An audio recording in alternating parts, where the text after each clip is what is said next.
good evening জয় হিন্দ স্বাগতম জনালো defence Assam YouTube চেনেললৈ বন্ধুবান্ধৱীসকল Assam পুলিচৰ এবিইউবি আৰু আসাম পুলিচৰ আবকাৰী বিভাগত বহুখিনি পদ উলিয়াইছিল যিহেতু আজি 5 জানুৱাৰী আজি এখন বাতৰি কাকতত প্ৰকাশ পাইছে যে আসাম পুলিচৰ এক্সেছ কনষ্টেবলৰ যিমানখিনি পদ আছিলে সেই পদখিনি আপোনালোকৰ প্ৰথম হ'ব ৰিটেন টেষ্ট নিশ্চয় গম পাইছে তাৰ পিছতেহে আপোনালোকৰ ফিজিকেল টেষ্ট অনুষ্ঠিত হ'ব হয়তো মই আজি 3 ঘণ্টা বা 4 ঘণ্টা আগত এখন এটা ভিডিঅ' বনাইছিলো সেই ভিডিঅ'টো কৈছিল যে এক্সেছ কনষ্টেবলৰ যিমানখিনি পদ লিয়াইছিলে সেই পদখিনি প্ৰথম আপোনালোকৰ ৰিটেন টেষ্ট হ'ব যেটো বহুতে তাত মই কমেন্ট বিলাক দেখিবলৈ পোৱা মতে যে বহুতে কৈ আছে যে এবিইউবি হ'ব নেকি এনেকুৱা ধৰণৰ যেটো চাওক তাত এবিইউবি কোনো ধৰণৰ আপোনালোকৰ উল্লেখ কৰা নাই অনলি এক্সেছ যিখিনি আপোনালোকৰ আবকাৰী বিভাগত পদ উলিয়াইছিলে 12/6/2020 উলিয়াইছিলে সেইখিনি পদৰ অনলি ৰিটেন টেষ্ট হ'ব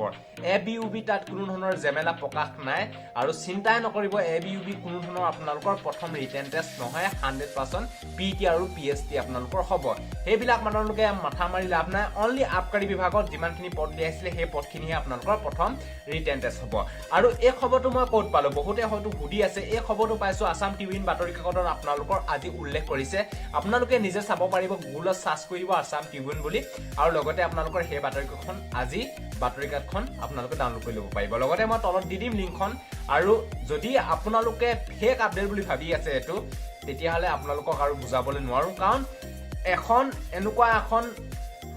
বাতৰি কাকতৰ কোনো ধৰণৰ আপোনালোকৰ ফেক আপডেট নিদিয়ে নিশ্চয় গম পাইছে আৰু লগতে মই আপোনালোকক কওঁ এই ইন্টাৰভিউটো হয়তো বহুত আগতে হৈ যোৱা চান্স আছে আবকাৰী বিভাগত যিমানখিনি পদ ওলাইছে হয়তো ৰিটেন টেষ্ট হ'ব 2 ঘণ্টা কাৰণ হালৰণি কৰি দিলে বহুত কাৰণ আগত এডভাৰটাইজমেন্টখন যেনেকৈ আছিলে প্ৰথম পিইটি আৰু পিএসটি হ'ব বুলি কৈছিল এতিয়া যোনখন আমি দেখিবলৈ পোৱা মতে আজি যি বাতৰি কাকতখন দেখা মতে প্ৰথম আপোনালোকৰ ৰিটেন টেষ্ট হ'ব 100 মাৰ্ক থাকিব লগতে আপোনালোকৰ 2 ঘণ্টা সময় দিব নিশ্চয় গম পাইছে আৰু লগতে এবিইউবি হয়তো আপোনালোকে হয়তো একদিন ভিডিঅ'টো পুৰা চাই আছে ডিজিপি চাই হয়তো আপোনালোকক কৈছে যে থলমূল ভাষা হয়তো আপোনালোকক দিছে যে আসাম পুলিচৰ এসআইটো কমপ্লিট হৈ যাব আৰু লগতে আপোনালোকৰ আসাম পুলিচৰ এবিইউবি হয়তো ইন্টাৰভিউ চলি থাকিব ইলেকশ্যনৰ আগত যেটো আপোনালোকৰ ধাৰণা মতে মই যেটো আপোনালোকক কৈ আছো যেটো আপোনালোকৰ ইন্টাৰভিউটো হয়তো হৈ থাকিব পাৰে কিন্তু ৰিটেন টেষ্ট হয়তো নহব পাৰে কিন্তু মই ভাবো কম দিনৰ ভিতৰতে আপোনালোকৰ ফিজিকেল টেষ্ট অনুষ্ঠিত হ'ব বুলি মই ভাবো আৰু যেটো আজি প্ৰকাশ পাইছে সেইটো প্ৰকাশৰ মতে মই ভাবো যে আবকাৰী বিভাগত হয়তো এই টেন্ডাৰ সোনকালে হয়তো পতা চান্স আছে সেইকাৰণে আপোনালোকে প্ৰেক্টিস জাৰি ৰাখক কিন্তু এবিইউবি ইয়াত কোনো ধৰণৰ আপোনালোকৰ একো উল্লেখে কৰা নাই চিন্তা কৰি মৰিব নালাগে প্ৰথম ৰিটেন টেষ্ট নহয় পিইটি আৰু পিএসটি ফিজিকেল টেষ্টে অনুষ্ঠিত হ'ব আৰু বহুতে হয়তো কৈ আছে যে সেই বাতৰি কাকতখন প্ৰথম আপোনালোকৰ পিইটি আৰু পিএসটি হ'ব বুলি আপোনালোকৰ তাৰ উল্লেখ কৰা আছে চাওক প্ৰথম পেজটো আছে 2020 চনৰ 12 তাৰিখে যিটো এডভাৰটাইজমেন্ট প্ৰকাশ পাইছিলে সেই পেজটোত আছে আৰু মে টু বি যিটো সেকেন্ড পেজ আছে সেই সেকেন্ড পেজত আপোনালোকৰ যিটো এতিয়া হ'ব লগা আছে সেইখিনি তাত উল্লেখ কৰা আছে নিশ্চয় গম পাইছে আপোনালোকে কথাখিনি হয়তো বুজি পালে যেটো আপোনালোকে চিন্তা কৰিব দৰকাৰ নাই এবিইউবি প্ৰথম আপোনালোকৰ ফিজিকেল টেষ্টে অনুষ্ঠিত হ'ব আৰু আবকাৰী বিভাগত যিমানখিনি পদ লিয়াইছিল সেই পদখিনিহে আপোনালোকৰ ৰিটেন টেষ্ট হ'ব নিশ্চয় গম পাইছে এতিয়া হয়তো আপোনালোকে গম পালে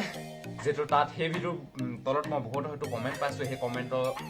পোৱা কাৰণে মই আপোনালোকক ভিডিওটো ভাল ধৰণে এটা ভিডিও বনাই পিনে বুজাবলৈ চেষ্টা কৰিলো আৰু বাতৰি কাকতখন আপোনালোকৰ ধুনীয়া আছে নিজে ডাউনলোড কৰি চাব পাৰিব আৰু তলত মই লিংকটো যোনখন বাতৰি কাকত আছে সেইখন আপোনালোকে দি দিম আপোনালোকে বিন্দাস গৈ পিনে চাব পাৰিব সো এইটো আসলে এটা সৰুৱা ইনফৰমেশন আপোনালোকক দিলো গুধলি যদি ভিডিওটো ভাল লাগিলে এটা লাইক মাৰি দিব আৰু সকলো বন্ধু-বান্ধৱীক এই ভিডিওটো শেয়াৰ কৰি দিব হয়তো বহুতে হয়তো এনেকুৱা ধৰণৰ জেমেলা মাজত ঘুমাই আছে আজি